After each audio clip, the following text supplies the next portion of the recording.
wow, Eugene on Android feels like he's not really there. Ew, get that green bubble out of here. This is just one of several messages I've received after getting an Android. About 90% of teenagers use an iPhone in the US, and roughly 60% uses iPhones in the US entirely. The iPhone dominates America, especially for younger people, and it's increasing by the minute. Me personally, I've been using an iPhone for like the last 10 years, and I've always wondered, can I survive with an Android in the iPhone universe? I've actually been a fan of Android since the Samsung Galaxy S2 and Android 5.0 when Material Design came out. But I always stuck to iPhone because some things were just way better. I remember apps were either not on Android or way worse on Android. The camera was always trash on Androids and a bunch of other things, but I feel like the Android has closed the gap on a lot of these things today.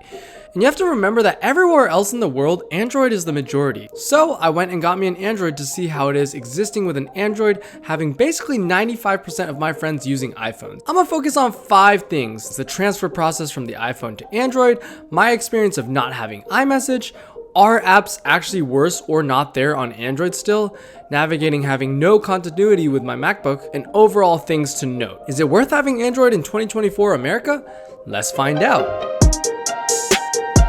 In short, nah. To my surprise, it's still annoying in many regards.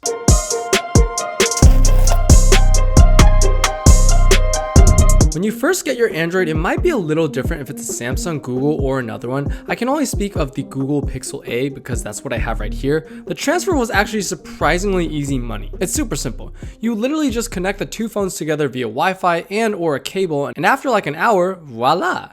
Surprisingly, everything that was transferable transferred, including apps, even home wallpaper, even alarm clock times. Photos transferred to the new Photos app, in which if you used iCloud, you can substitute that with Google Drive. This would be a good alternative to using iCloud, and it's even a nice addition being integrated with Google Drive, since a lot of people use that for plenty of other stuff like documents. Notes transferred to Google Keep's Notes app. You do have to re-log into all of your apps, unfortunately, which seemed like a hassle at first, but actually, since so many apps use my Google login as the login or even Facebook, there weren't too many apps where I had to like actually re-log in. Overall, the setup process is pretty smooth. This is where things were somewhat of a disaster. Oh my gosh. So basically most of my messages transferred over, with a few having like some of the recent messages not there, but that wasn't too big of a deal. So I was like, okay, word. Even my iMessage group chats transferred over. So I was like, oh, what the? But then I messaged in them and I got no response. So I looked this up on Reddit and they suggested that I turn this one option on in which I sent individual text to everybody or started a new group chat or something. I don't even know. We all know that one guy that does this. It's always the dude with the Android. Is high-key funny, honestly. Yeah, that became me. So I was like, what the flip?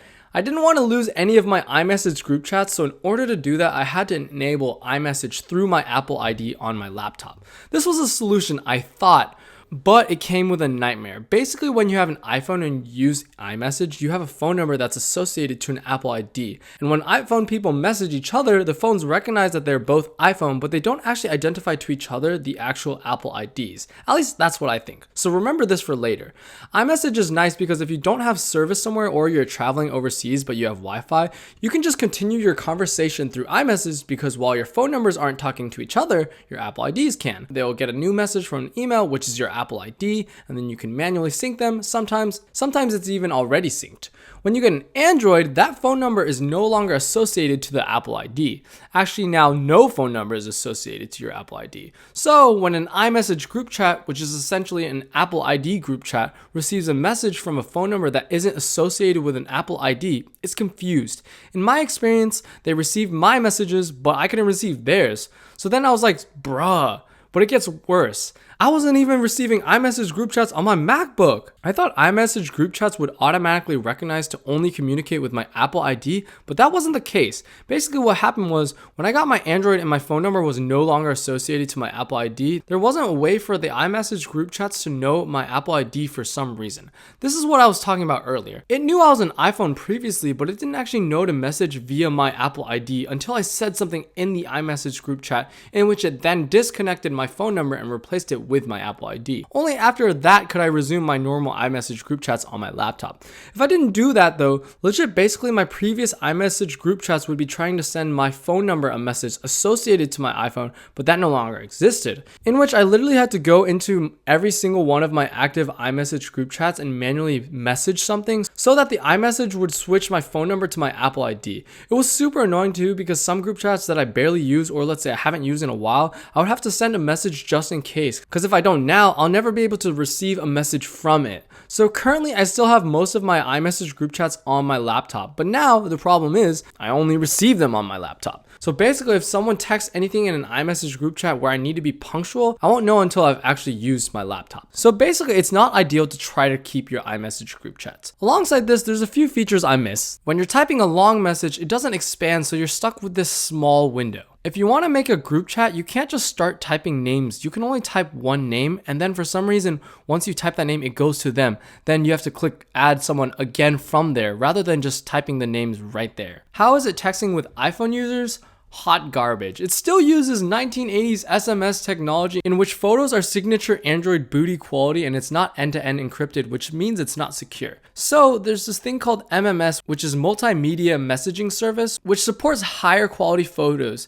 And sometimes you can message people through MMS or SMS, but it switches back and forth and I don't really know when or why it switches. But honestly, most of my experience, I'm still using SMS for some reason. But sending or receiving collages of photos were some hot turd. I was using a group chat in which I sent a photo and somebody responded saying laughed at an image, and maybe they were just talking in third person, JK. It didn't even indicate which image, but also when they reacted to my text, it reacted normally, so I don't even know. And existing with iMessage on my laptop causes some confusions too. Sometimes I would message on my phone and receive a reply on my laptop, in which in reality, if I wasn't using my laptop, I would miss that message. Which meant that for some iPhone users, their iPhone didn't recognize to switch to message to my phone number if they knew my old Apple ID. Of course, my one friend is like, yo, let's go. Finally, someone sees the light. You are now enlightened, awakened, above all others. The messaging experience with another Android is as good as iMessage because it uses RCS, which is basically like iMessage for Androids. But what good is it if 95% of the homies use iPhone? Like, yay, now I can have read receipts or I can see if someone is typing with a whopping 2 of my contacts. There's also the reacts, but it's said through a literal text person. And sometimes this is me in other people's group chats, and sometimes this is other people in my group chats. Basically, I've lost track of what dictates what. I would say the main issue is there's too many case-by-case situations where things just act strange or differently. Basically, my underlying thought is that I still have anxiety of not receiving a text or not being able to send a text, send a dinky photo, or mess up a group chat. Just know if you get an Android and a majority of your friends have iPhones, know that it's going to be somewhat of a hassle. You're going to have to restart and change some group chats. Alright, now that my phone can't easily communicate with my MacBook, here's my experience. I used to message people all the time on my laptop through iMessage. Now, there is a way to message people from your laptop. Google has this message web app, but it's unbearably bad. I've tried to use it multiple times, but the UI is super slow. Even my typing is lagging, so I don't really use it. There is no longer AirDrop, but there's an alternative solution that you can download and basically use it as AirDrop. It's called NearDrop and it works decently. Low-key, sometimes it works and sometimes it doesn't. But the problem is it's only one way, from phone to Mac, not Mac to phone. Having notes, photos, reminders, calendars no longer synced with my laptop is a bummer, but you switch to Google stuff like Google Photos, Keep Notes, and Calendar, and it's actually a great alternative. I already used Google Calendar as my main calendar anyways, so that was fine too because you just sync it with your Apple Calendar. Having no FaceTime is tragic. It's just not the same because FaceTime audio was also helpful if you're overseas. This is replaceable by plenty of other mediums. It's just not as easy as being integrated right there, especially with FaceTime being more and more powerful these days with screen sharing features. There's a few other things where you just have to coexist with two different versions. For example, Apple has a password manager, but Google also has one too. So now you're split between using the two depending on if you set up an account on your laptop or your phone. A lot of these continuity features can be substituted with Google versions of it, but it's just annoying overall having to be split on certain things. I can't believe this is still a question that has to be asked. So I transferred my apps and all of them transferred. There isn't an app that wasn't transferred. App-wise, I think by now pretty much every app on iOS is also on Android. I'm sure there's some niche apps that don't exist, but for me, to be honest, there wasn't any. There hasn't been any app I've noticed that's been worse. I have noticed that some apps technically aren't exactly optimized for the Pixel. Like sometimes there's this black bar at the bottom. It's nitpicky and not really a big deal though. But I did some research and apparently there are still some mainstream apps that are worse on Android. Apparently Instagram has like less photo editing features. According to Reddit, even TikTok and Twitter have some limitations. Yeah, this post is old, but you would think by now or even anytime within the last 5 years, this wouldn't be an issue. That's crazy. The one thing I have noticed to be better is the Google Maps app. It has this little Spotify player at the bottom, which is pretty neat. So are apps worse on Android? For me, they weren't, but for some, this still could be the case, which is wild.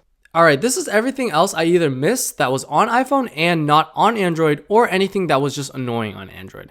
There's still some weird, that would be the case for the Android type of annoying glitches or inconveniences. For example, no notification numbers? What? I'm pretty sure Samsung phones have this, but on the Google Pixel, you can only have dots. Another thing is to get to the brightness slider, it takes 2 swipes, not 1. I use this all the time on my iPhone. I was a huge fan of when Samsung made this at the top of the notification center, but for some dumb reason, they went backwards and took it away. And Google always just kept this away. Similarly, now you have to swipe down twice. Like, yeah, I can do the 2-finger gesture, but that's a bit more awkward. In Google Chrome, if you swipe forward, it goes back? You have to press the menu button to go forward. Like, why? What? There's also no AirDrop with others, no Wi-Fi password sharing with other iPhones. Third-party accessory selection is much better than before, but still funny and a little bit less quantity. It's obviously not too big of a deal, but I don't think it's a coincidence that I'm having this experience because it's an Android. And let me be clear, this isn't a downside of Android itself, rather a downside that comes with having an Android. Again, Samsung probably has more and better accessories, at least for their mainstream phones. At the end of the day, I don't know if some of the issue is specifically this phone, the model of this phone, this unit of the phone, or Android in general. I'm sure there are things where you can tweak it in the settings that I missed. I'm also sure Samsung has some of these features that Google doesn't have, which doesn't make sense because Google is literally Android. There are some features that you can also install in an alternative, but yeah, this ultimately takes time. Googling, watching YouTube or Reddit for tutorials, but at the same time, I'm sure there's some Android features that iPhone doesn't have that I just haven't picked up yet. In conclusion, I'm not gonna lie, if you basically have only iPhone friends, it really ain't worth switching to Android. There really just are too many either inconveniences or things that I miss on my iPhone. Now, one thing to note, RCS is coming to iOS, which means messages with Android should be way better in a few months. Now, I don't know if Apple will limit it, but we shall see.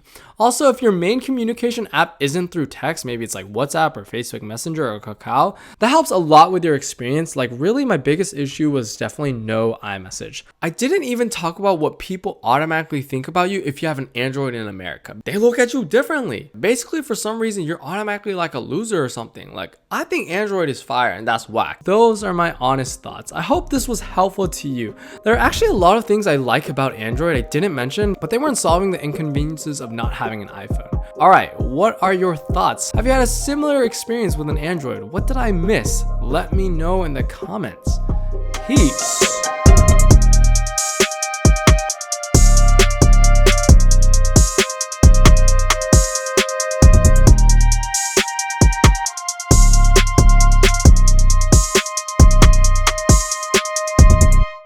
Has Android closed the gap?